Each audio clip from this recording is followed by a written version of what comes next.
Tassiana, eu queria te agradecer por você ter topado participar dessa edição do Diatipo X e também agradecer a Type Foundry. Deixa eu ver se eu lembro como é que se pronuncia. Dusanson TF? Exatamente. Pronto, é a Foundry 205 TF da França, que por onde a Tassiana lançou a Telo, que foi a tipografia dessa edição do Diatipo X, que eles gentilmente cederam uma licença para a gente fazer identidade, e a Tassiana vai conversar agora sobre isso com a gente, certo? Sim. Vai, Tassiana, deixa eu colocar aqui para a apresentação. O palco é teu. Até mais. Tá ótimo. Até mais. Vocês estão vendo bem? Bom, obrigada, Henrique e Fernanda, pelo convite. Estou super feliz de apresentar meu trabalho aqui, de abrir esse evento tão legal e, sobretudo, de ver a Telo, como você acabou de falar, Henrique, usada para a identidade dessa edição da Diatipo X. Bom, meu nome é Tassiana, eu sou designer gráfica, designer de tipos, e eu vou contar um pouquinho para vocês da minha trajetória e depois apresentar a Telo, que é uma família tipográfica que eu desenhei e que passou por muitas etapas antes de ser publicada no passado, e esse projeto me trouxe alguns aprendizados que eu vou tentar resumir aqui para vocês. Então, eu cresci no Rio de Janeiro e me formei em design na PUC, e por influência da minha mãe, linguista, nascida na Argentina, eu cresci num ambiente bilíngue. E eu acho que, hoje em dia, eu percebo que vem daí a minha paixão pelas letras. Aos 20 anos, eu fui para o México fazer um intercâmbio universitário e acabei morando por lá um tempo. Foi lá que eu dei os meus primeiros passos como designer. E depois eu vim para Paris, que é onde eu moro até hoje. Essa é a Telo, a família completa hoje, com 3 corpos óticos e 9 estilos no total.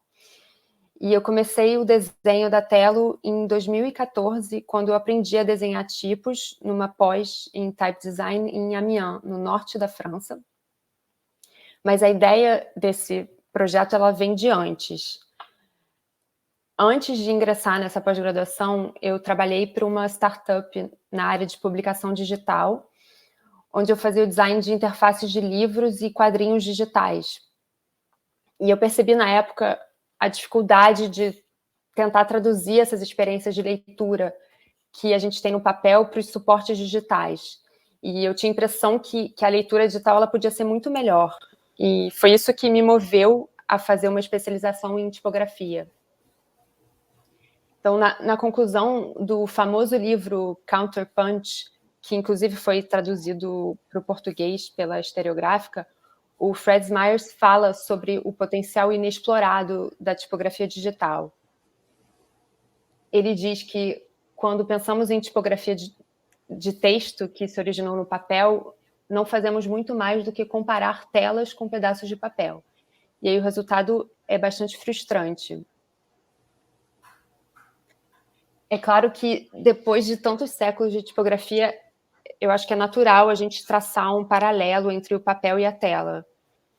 Mas talvez também seja um pouco limitante, né? E, de fato, a tipografia digital ela tem o potencial de ser muito mais flexível, e hoje em dia a gente tem um bom exemplo desse potencial com as fontes variáveis, né?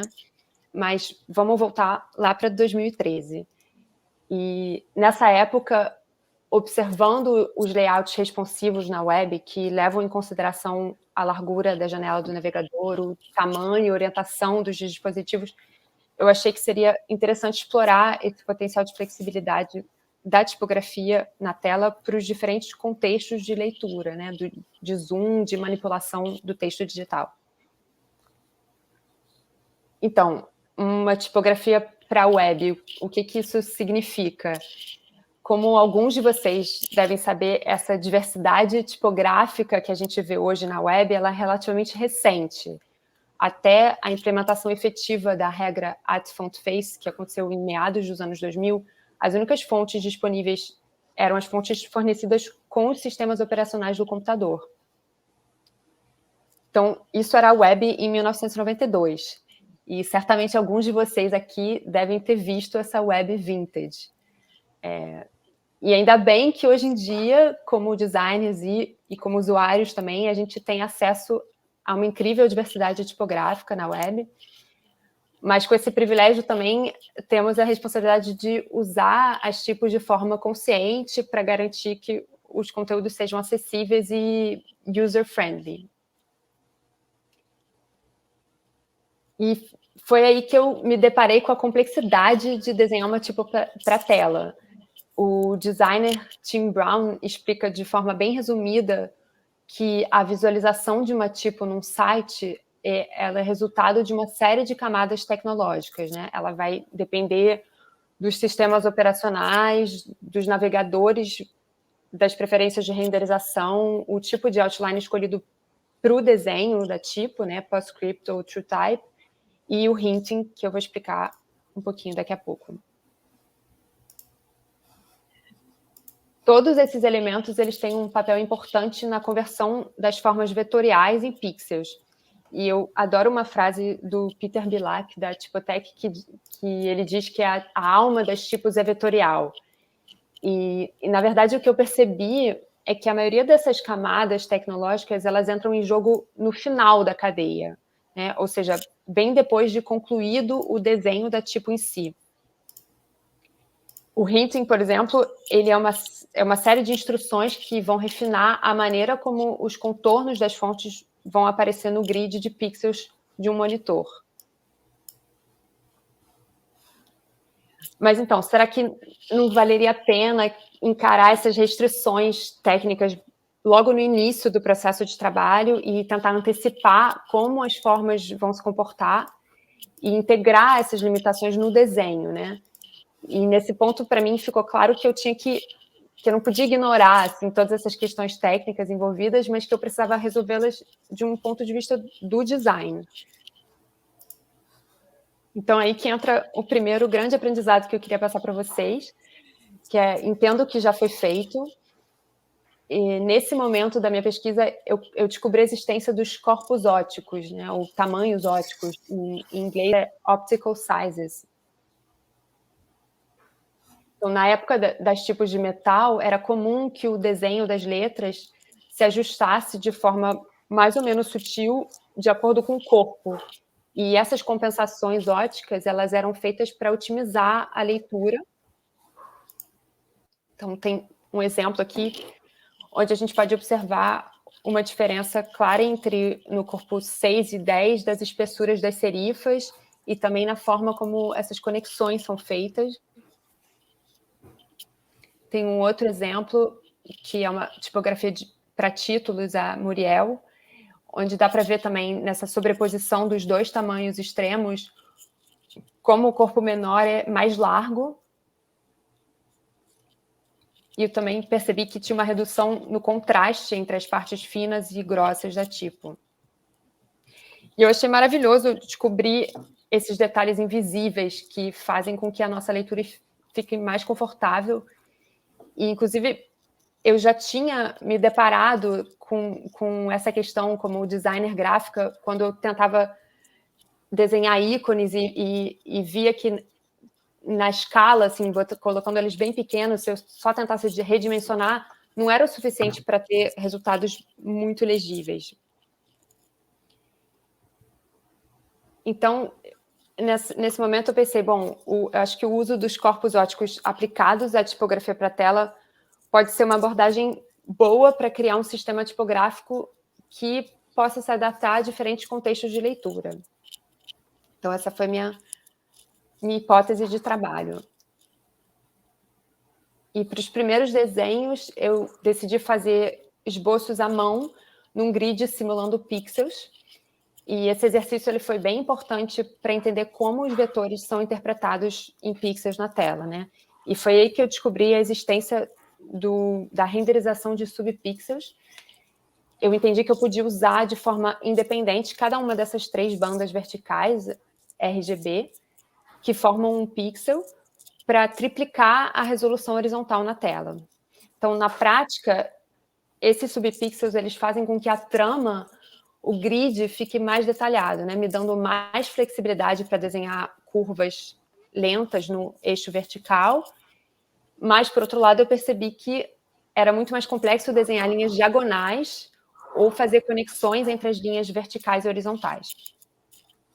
Então, eu criei um protocolo de teste simples, né, uma página web, para verificar como que as formas que eu estava desenhando iam se comportar na tela.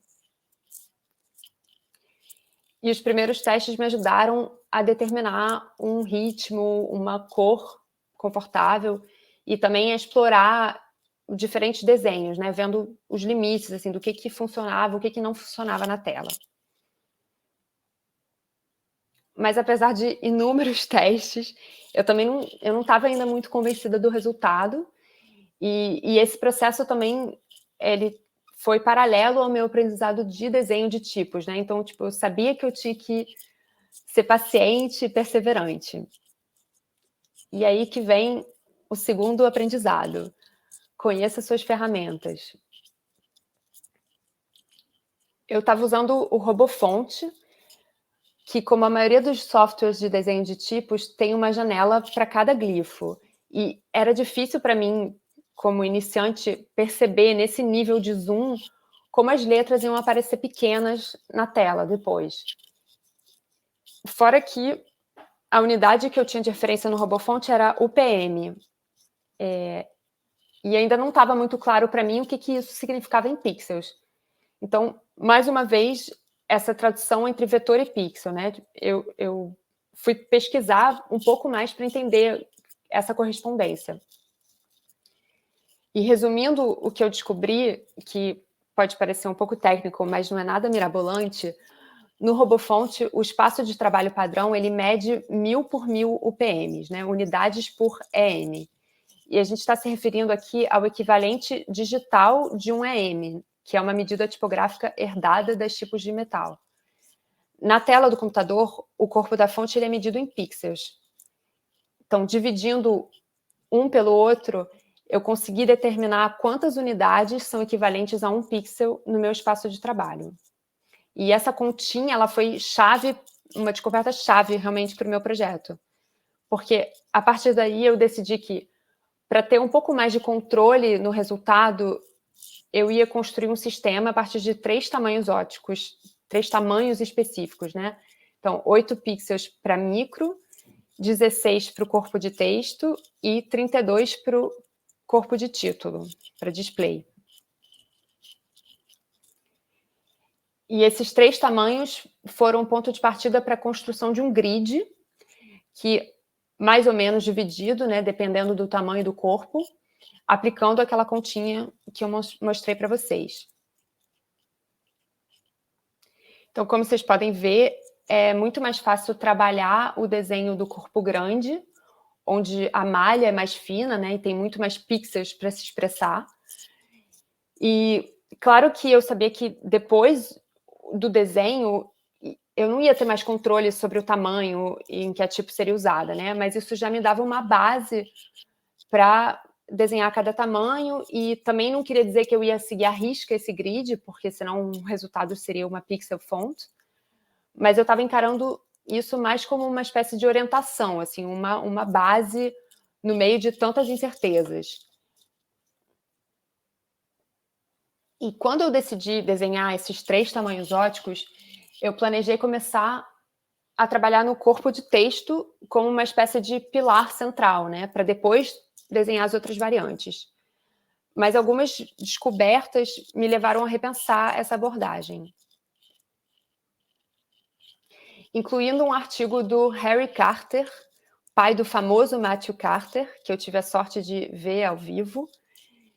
E nesse artigo, o Harry Carter ele insiste no aspecto técnico do design de corpos pequenos. Ele diz que a legibilidade deve ser a principal preocupação dos designers nesse caso. E isso nos leva ao terceiro aprendizado: comece pelo corpo pequeno, o famoso small first. E então ficou claro que eu tinha que começar por essa tarefa mais difícil, e na verdade isso me moveu também a fazer escolhas formais extremas e também participou certamente na personalidade da tipo. E eu fui buscar inspirações na época nesse sentido para ver como que outros designers tinham lidado com essa questão da legibilidade em corpos pequenos. A Galfra, do Ladislas Mandel, que foi originalmente desenhada para as listas telefônicas francesas, e a Minuscule, do Thomas Marchand, foram ambas muitos bons exemplos para entender como abrir a contraforma das letras e como acentuar os detalhes do desenho. Então, a tela micro, no final, ela é bem robusta, ela tem serifas pesadas, do tipo slab, e um contraste que é próximo de uma monolinear, como vocês podem ver. E para desenhar as outras variantes, eu apliquei as compensações óticas clássicas, né? No corpo pequeno, a tendência é usar um contraste moderado, desenhar serifas mais pesadas, com uma largura e um espacejamento confortáveis, as ascendentes e descendentes pequenas, para deixar espaço para a altura X. E quanto maior o corpo, então, o contrário se aplica, né, no geral. Mas o que eu acho importante falar aqui também foi que, além desses ajustes clássicos, que às vezes podem ser super sutis, né, com o intuito que o leitor nem perceba, na época a minha intenção foi trabalhar os corpos óticos com uma diferença marcada entre os desenhos. E aqui vocês podem ver, então, os 3 corpos óticos. Eu quis realmente aproveitar desse momento único, né, que era a formação em type design, para experimentar e explorar uma paleta larga de formas tipográficas. Então, os desenhos dos tamanhos, eles são bem diferentes entre si.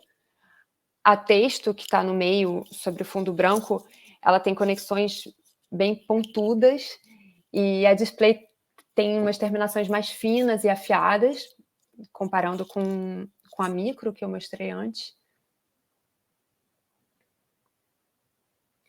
Na época, eu também comecei a desenhar uma itálica para micro e para versão de texto.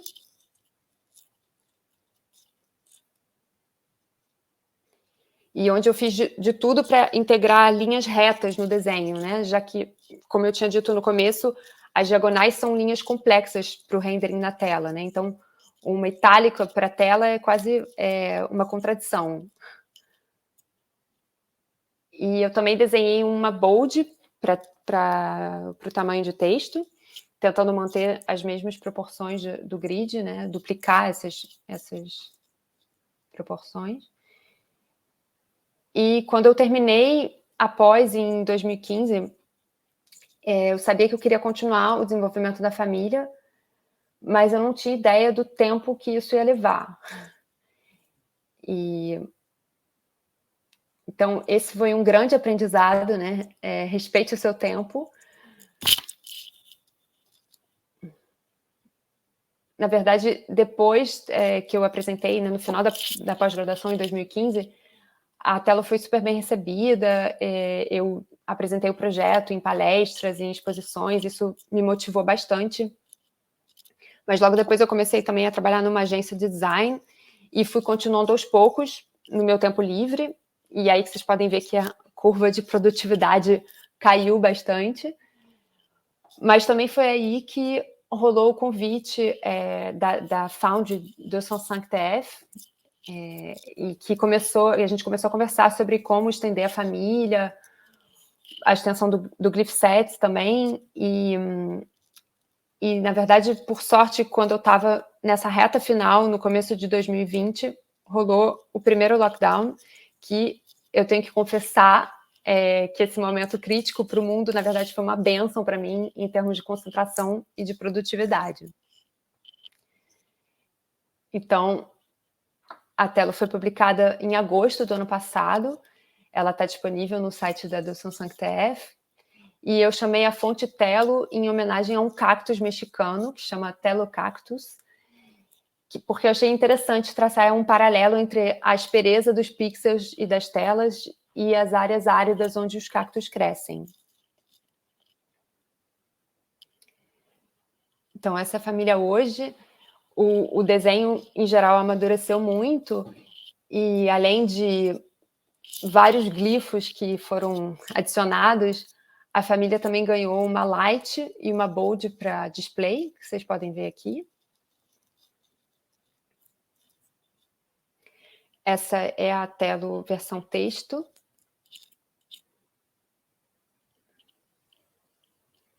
E a micro, que também ganhou uma bold.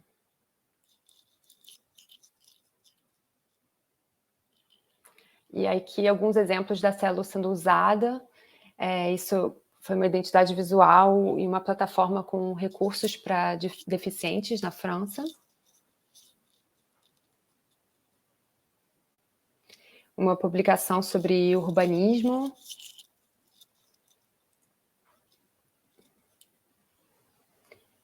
E Le Faucry, que é um trabalho pessoal que eu fiz com uma colega, a Cássia Delia, onde a gente usou a Telo como base para fazer ilustrações tipográficas, e o que foi interessante também foi de perceber que a micro funciona super bem para publicações em risografia, que tem um efeito tramado, né?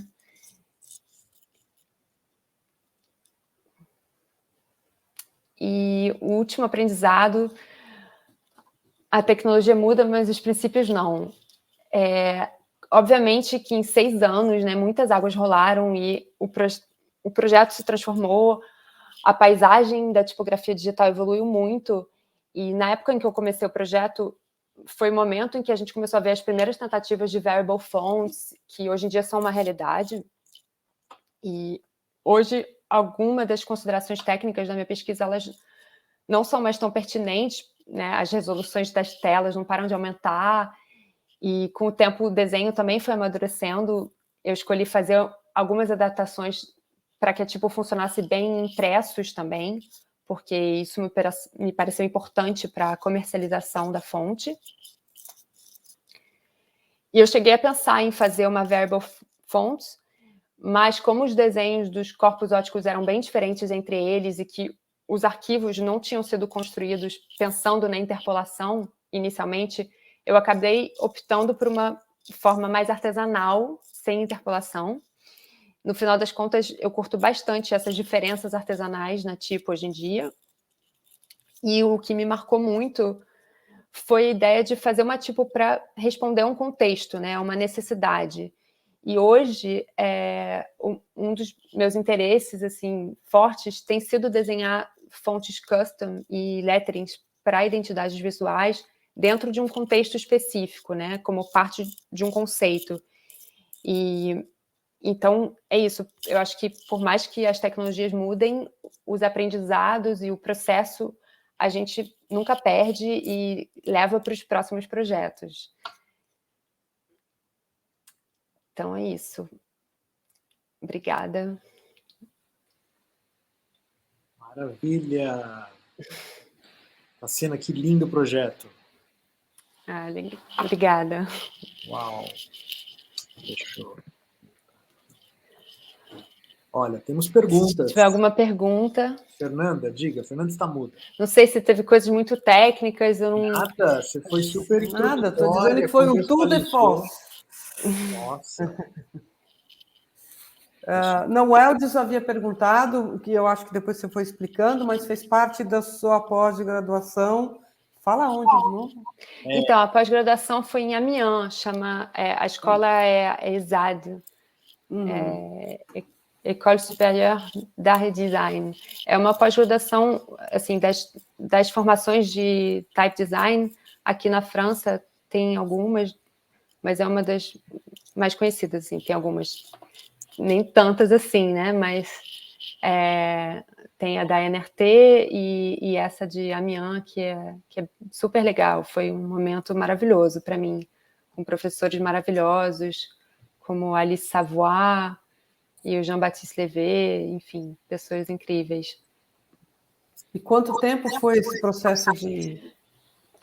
A formação durou 1 ano e meio.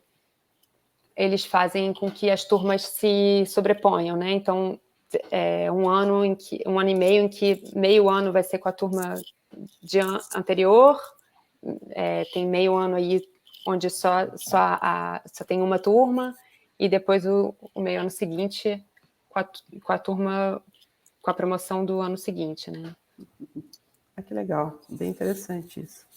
Então você aprende muito dos outros alunos também, isso é bem legal. Imaginei que sim, Tassiana, o Guilherme tem uma pergunta, ele pergunta como lidou com os monitores de alta densidade, chegou a ser uma questão? De alta densidade, quer dizer, de alta resolução? Isso. Então, isso chegou a ser uma questão, inclusive foi uma coisa que eu me perguntei, será que eu tinha que considerar a questão do backlight, né? Que acaba, a luz dos monitores acaba comendo também, né? Um pouco o contorno das fontes. Então, isso foi uma coisa também que eu considerei, assim, na pesquisa. Mas, como eu falei, a resolução dos monitores não parou de aumentar, né? E essa é uma coisa que já dava para prever na época. Então, eu não necessariamente me focalizei nesse aspecto. Okay. O Fernando Mello, lá atrás, ele tinha feito uma suposição com relação ao nome da tela, ele tinha falado se era com relação ao Thelonious Monk, você já explicou que é o cacto, né? Pois é, então, não é Telo com o Thelonious Monk, né? Não, foi Telo. Na verdade, eu percebi, preparando a apresentação essa semana, que em português, telo e tela, né? Nunca tinha pensado nisso, na verdade, mas que é a primeira vez que eu apresento também esse projeto em português, mas na verdade não, vem do cactus mesmo, o telocactus, que tem esse vínculo aí com o México, né? O Carlos Mignot está perguntando, dizendo que aula, qual bibliografia, cursos essenciais para eu aprender mais sobre o assunto. Tem um livro aqui que eu até tinha separado, que é muito maravilhoso, que é na verdade, sobre corpos ópticos, né? É um livro do Tim Ahrens, que chama Size-Specific Adjustments to Type Design, em que ele fala bastante sobre essa questão de como trabalhar os diferentes corpos ópticos. E ele faz um apanhado de várias tipografias, porque o que é interessante também é que essa prática dos corpos ópticos, ela se perdeu na fotocomposição, né, onde tudo foi, ok, a gente pode redimensionar um tamanho só, né, isso faz com que a produção seja mais barata, mas depois, alguns anos atrás, ela já voltou a ser praticada, né, e hoje em dia a gente vê aí várias tipografias que têm diferentes tamanhos desenhados especificamente para serem vistos grande, pequeno, porque realmente a coisa muda muito, né? A tipografia grande, ela também é vista, né? E a tipografia pequena é isso, é um desafio técnico também. E hoje em dia, e aí você tem o desafio de ensinar os designers gráficos essas diferenças para que eles usem os recursos. Exatamente, porque a gente, né, está acostumado a estar ali no qualquer programa de desenho vetorial e poder aumentar sem que isso tenha uma perda na resolução, só que não adianta pensar que aquilo vai ser igual, né?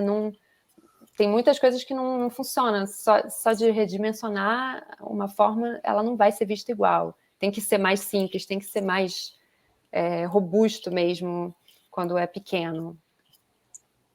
Tassiana, quero te agradecer por ter compartilhado a tela aqui com a gente, projeto lindo, e já querendo saber o que você vai aprontar mais para frente aí. Tem alguma coisa em vista, não? Não, então, como eu falei, eu tenho me concentrado bastante em tipos e letterings para projetos que eu estou fazendo também como designer gráfica, e então tem uma tipo para um restaurante no norte da França que eu estou fazendo e que vai sair aí em breve, mas isso, mais custom font mesmo do que projetos assim de iniciativa pessoal, mas que eu tenho curtido bastante, realmente, responder a um contexto, né, como eu falei, Assim, ter uma necessidade clara e fazer alguma coisa em relação àquilo. Eu acho isso bem legal. Maravilha. Eu vou convidar já a Cláudia para se juntar a nós enquanto eu me despeço da Tassiana. Deixa eu trazer aqui a Cláudia. Cláudia, olá, Cláudia. Buenas tardes. Buenas tardes. Tudo bem? Tudo bom, muito bom o projeto, viu, Tassiana? Gostei muito. Obrigada. Muito bom. Obrigada, prazer. Prazer. Tassiana, obrigado. Estamos no mesmo horário, eu e a Cláudia. Sim. Exato, vocês estão aí no mesmo fio. Aproveitando o sol. Exatamente. Joia, Tassiana, obrigado. A gente se fala mais pra frente. Obrigada, gente. Tchau, tchau. Até mais.